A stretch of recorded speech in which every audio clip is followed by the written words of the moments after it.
In 7th century India, a poet named Banabhatta writes something extraordinary in his biography of King Harsha Vardhana. Only Ashtapadas teach the position of the Chaturanga. But what he's describing isn't just a game.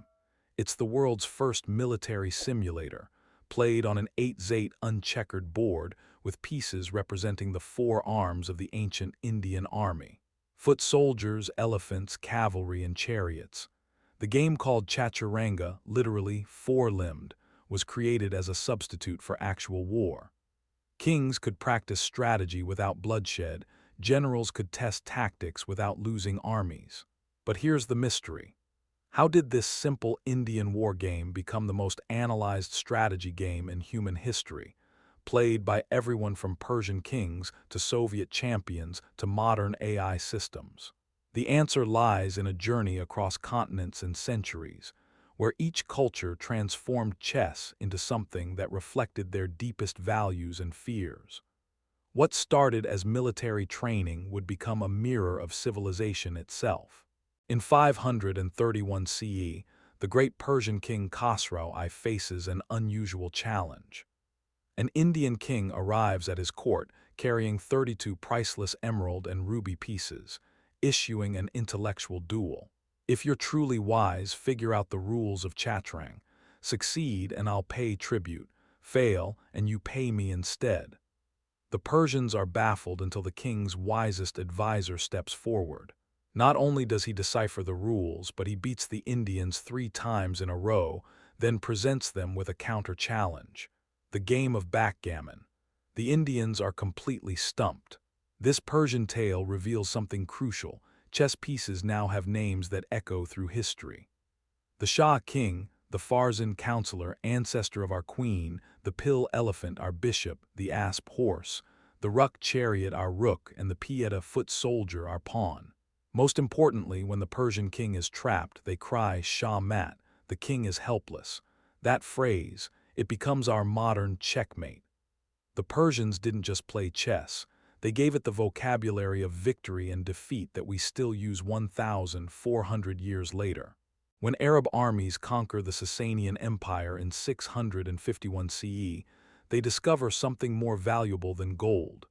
Shatranj, as chess becomes known in Arabic.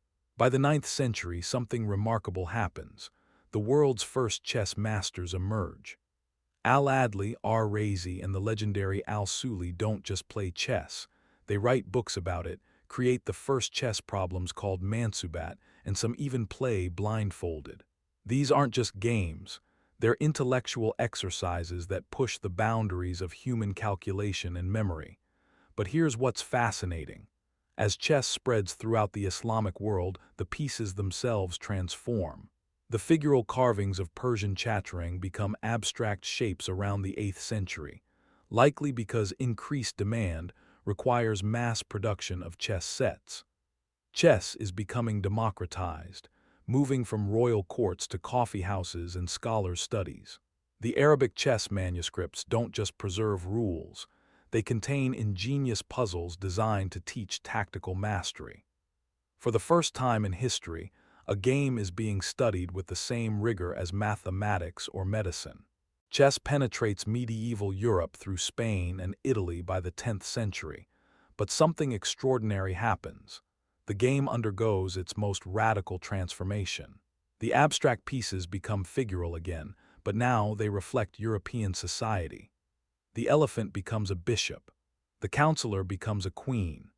The old Persian ruck transforms into everything from castle turrets to the famous berserker, warders of the Lewis chessmen, carved in 12th century Norway with fierce, wide-eyed expressions that still captivate museum visitors today. By the 13th century, Alfonso X of Castile declares chess a nobler and more honored game than dice or backgammon. Medieval literature embraces chess as allegory. In Jacobus de Ceciles's influential work, an impetuous king learns chess to understand how to govern his kingdom's interconnected social classes. Chess becomes a mirror of medieval hierarchy, with each piece representing different levels of society, all working together under the ultimate authority of the king. The game that began as military training has become political philosophy. Then, in the late 15th century, everything changes in a single generation. The rules of chess undergo what historians call the most dramatic transformation in the game's history. The weak counselor suddenly becomes the all-powerful queen, able to move like both rook and bishop combined. The bishop gains unlimited diagonal movement. This new queen's chess, or mad chess, spreads across Europe like wildfire, completely replacing the thousand-year-old slower version in just decades. Why this sudden change? Some historians suggest it reflects the rising power of female monarchs like Isabella of Castile, but the real impact is on the game itself. Chess becomes lightning fast, requiring new types of calculation and strategy.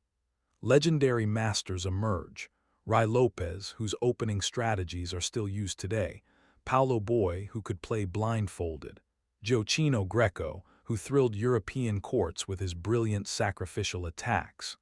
The game that once took hours now explodes with tactical possibilities. But here's the crucial point. This faster, more complex chess demands serious study. Chess is no longer just entertainment. It's becoming a specialized skill that requires what Baldassare Castiglione calls as much study as if he would learn some noble science. By the 18th century, chess finds itself at the center of the Enlightenment's greatest debates. At the Café de la Régence in Paris, the chess capital of the world, two revolutionary thinkers regularly face off over the board. Denis Diderot, champion of reason and scientific method, and Jean-Jacques Rousseau, defender of human emotion and natural instinct.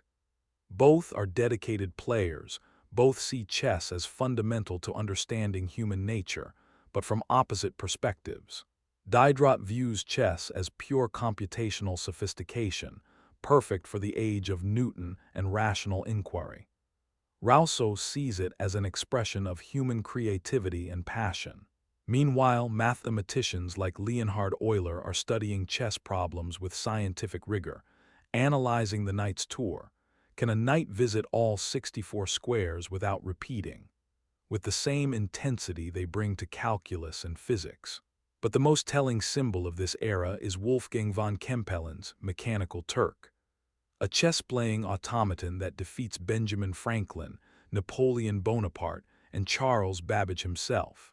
The machine is fake, a skilled human hides inside, but it captures something profound about chess's relationship with the future of human intelligence.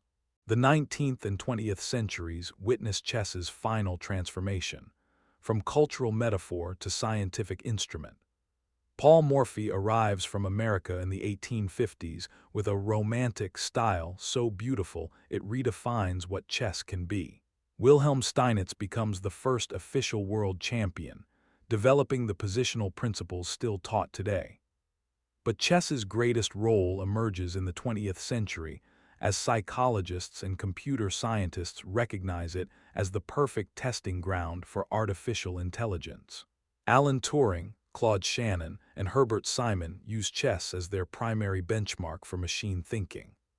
The culmination comes in 1997, when IBM's Deep Blue defeats world champion Garry Kasparov in a match watched by millions worldwide. For the first time in 1,500 years, humans are no longer the strongest chess players on Earth. Yet rather than killing the game, computer dominance liberates it. Today's world champion Magnus Carlsen has spent his entire career knowing that no human can beat the best chess engines, yet millions play online daily. Chess has adapted to the internet age, with websites hosting hundreds of thousands of games simultaneously. The game that began as military training in 7th century India has become humanity's most analyzed intellectual pursuit, studied by AI researchers, played by schoolchildren, and streamed by content creators to global audiences. Chess survived the rise and fall of empires, adapted to every major technological revolution, and emerged stronger each time. What does it say about human nature that we've spent 1,500 years perfecting a war game that requires no violence, builds no weapons, conquers no territory, yet captures something so essential about strategy, planning, and thinking that every culture adopts it as their own. Let us know in the comments, and if you like the video, give it a thumbs up and subscribe to our channel. See you in the next video.